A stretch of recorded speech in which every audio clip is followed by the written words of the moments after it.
प्रभु यीशु मसीह के नाम में मैं आप सभी का स्वागत करता हूं प्रतिदिन के वचन में।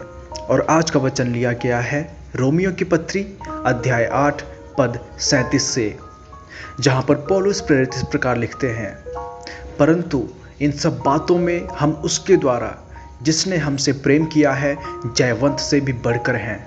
आमीन। इस वचन के पढ़े और सुने जाने पर हम सभी आशीषित हों।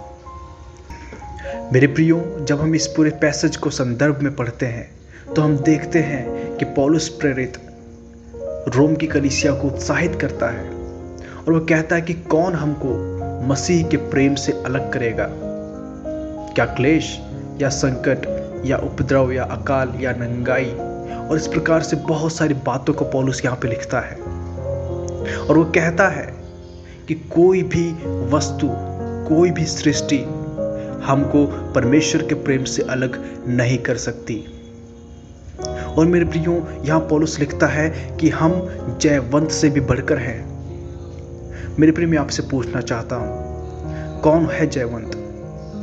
मेरे प्रियो, पुराने समय में योद्धा युद्ध करने जाया करते थे और जब वे जीत जाया करते थे तब वे जयवंत कहलाए जाते थे।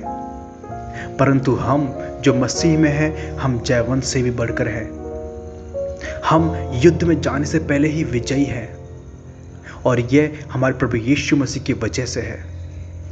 मैं आपको उत्साहित करना चाहता हूं मेरे प्रियो। आज इस संसार में हम बहुत से क्लेशों को, दिक्कतों का सामना कर रहे हैं मेरे प्रियो, लेकिन हमें उत्साहित रहने की ज़रूरत है कि हम जयवंत से भी बढ़कर हैं।